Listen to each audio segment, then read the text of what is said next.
Hello everyone, welcome back to my channel. I thought I would do a video on some really easy baking recipes that are toddler friendly and involve very little cleaning up. So I'm going to start with some Rice Krispie cakes.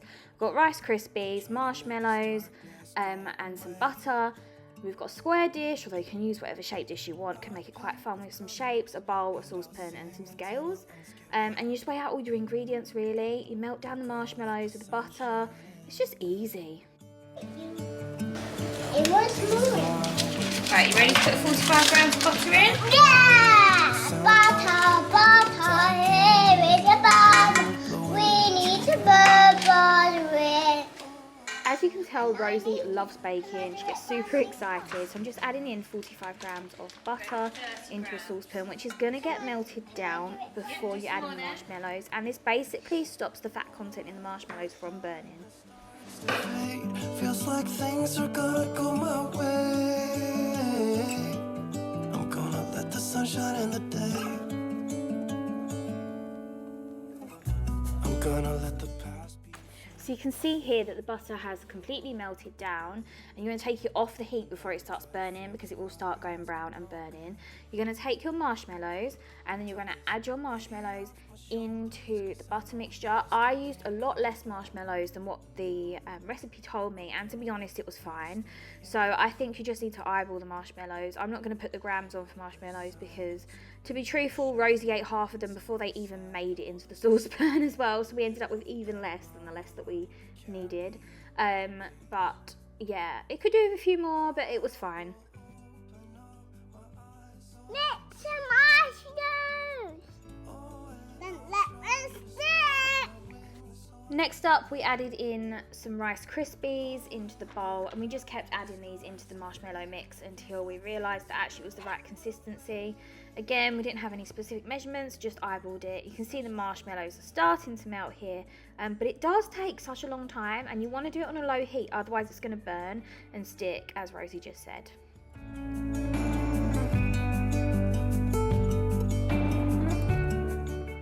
When you get to this sort of consistency where it becomes a liquid, that's when you want to take it off the heat, and you need to act quickly and put the Rice Krispies into the marshmallows really quickly, otherwise that marshmallow is going to start hardening and it's going to be a nightmare in your pan. So I can see the light. Oh, and I'll try to spread. So all I do is literally add these Rice Krispies in bit by bit. Obviously I don't let Rosie do this bit because it's like molten lava, this marshmallow. And in hindsight you probably should keep it on the heat whilst you're mixing these in, because it was cooling down so quickly and becoming so sticky. So definitely whilst you're mixing the Rice Krispies, keep it on a very low heat, but keep it on the heat, I'd say. What you're going to do after this is you're going to put it into a pre-buttered dish and work really quickly, because that dish is cold and your marshmallows are hot and they're going to start setting. You can see on my spoon how sticky they get. And then if you want to spend some more time on it, you can get the kids to decorate it on top. That is a really good time killer. But that's it. So next up, I like to make these pasty bike things. They're almost like the Greggs ones, but so much healthier, so much cheaper. I pick up one of these packets of pastry, puff pastry from Tesco's. I get the large packet because it goes a lot further. And you want to add in some beans. I choose a low sugar variety, and to be honest, you're not going to use the whole can, so if you can get a smaller can, definitely worth it. And then just some cheddar cheese that you're going to grate and pop on. So as you can see, Rosie likes to get in her tower here. I just slice through the paper, because you're going to use the paper for putting it in the freezer. And then you're just going to put the beans on, as many beans as you want. I recommend not putting too many on because it does just ooze out the side if you do and you can't fold it properly. And then you just put the cheese on top, fold it up, and then you're going to like crimp it together with a fork on both sides.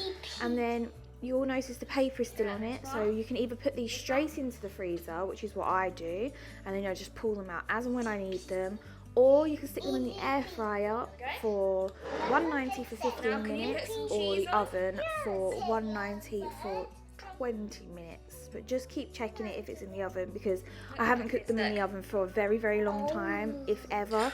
But yeah, this is such an easy lunch and very warming.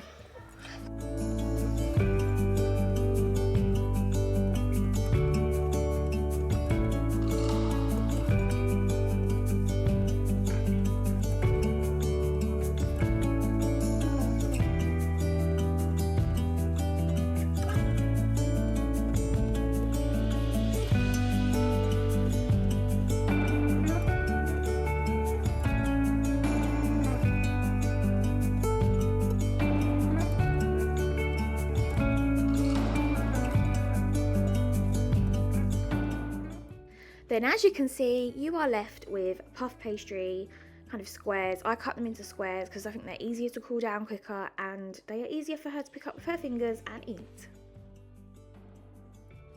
The next one that we're going to do here is pizza wraps. So I use a pizza as the base of a wrap because it is a lot easier than making a dough with a 2-year-old. So I just put on some passata, I mix it in with some oregano, a little bit of pepper. I don't add salt, it does recommend you do, but I don't. And then we just decorate the pizza really.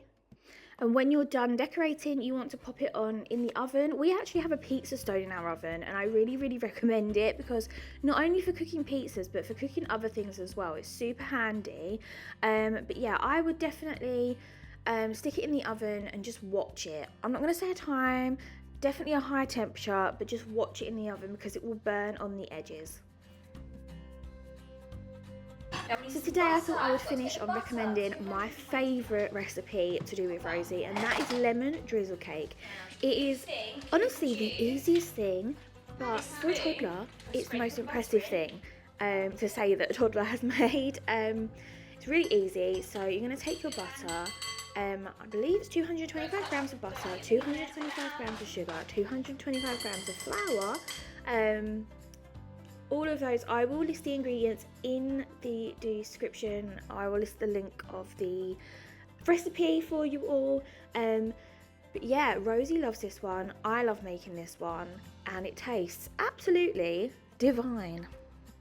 What we're doing here is we are beating together butter and caster sugar. And then what we will do is, Rosie likes to do this, so she can crack on with this while I get the next bits ready. You can see not all of it made it into the cake tin, but that's absolutely fine because it's just butter and sugar at this point. Now we add in the 4 eggs, one at a time. You don't want to add them all because what will happen is they will curdle, and that no one wants that. That is just a disaster. Is it a lemon cake? Making lemon cakes. Lemon cakes are very yummy. They look yummy. Is that lemon icing? And she is still eating butter and sugar. There are no eggs on that spoon at all. Right, ready? Turn around this way then. We've got to add another egg in. Another egg in. As with like any recipe for a toddler, I do find it really beneficial to have most of the ingredients ready, such as cracking the eggs, all of that. I do beforehand, before she gets involved.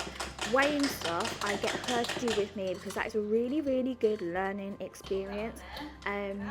Sometimes I let her help me crack the eggs. It does just depend on what mood she's in because, you know, she will just crack the full thing in. And I always crack the eggs into separate pots with her because of the shell situation. Very gently. That's it. Well done.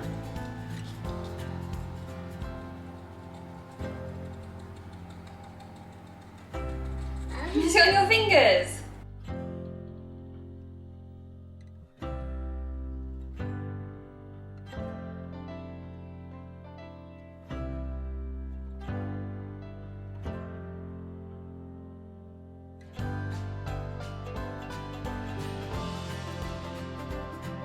So you need to have a buttered loaf tin ready.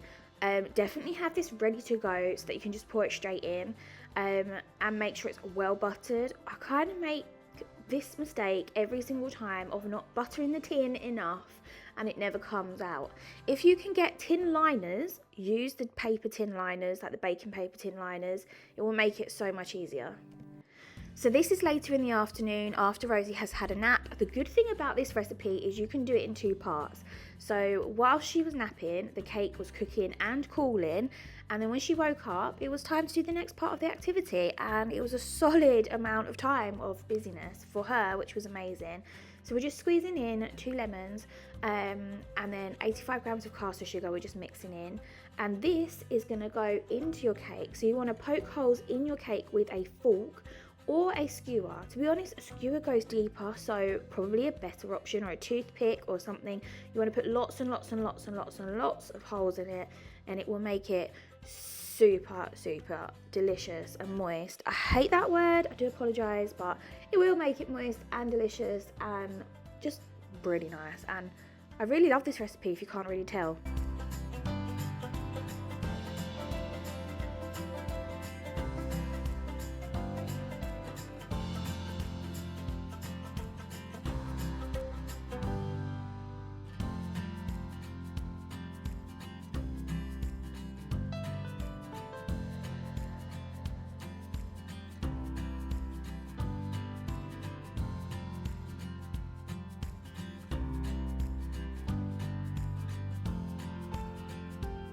This bit isn't actually in the recipe, but what I did with the remaining liquid is I actually added in some icing sugar and mixed that into the liquid so it's super thick. And then I got Rosie to decorate the top of the cake like this. Well, actually I kind of took over because I just love doing this. Here's Bill again. He's just come down from lunch for work. And then, yeah, and actually having this icing on the top really helped. And then the reward for Rosie, what kind of mother would I be if I baked and didn't let her lick the icing bowl, and Bill likes to lick it too. Yeah, so that is all of my videos for today. I really hope you enjoyed this video. Please let me know if the sound is still off, because I am working to try and like fix the blurriness and the sound, but I'm a novice at this, guys. So any help or advice would be much appreciated. And this is the finished lemon drizzle cake. Thanks so much for watching, and I will see you in the next vlog. Bye.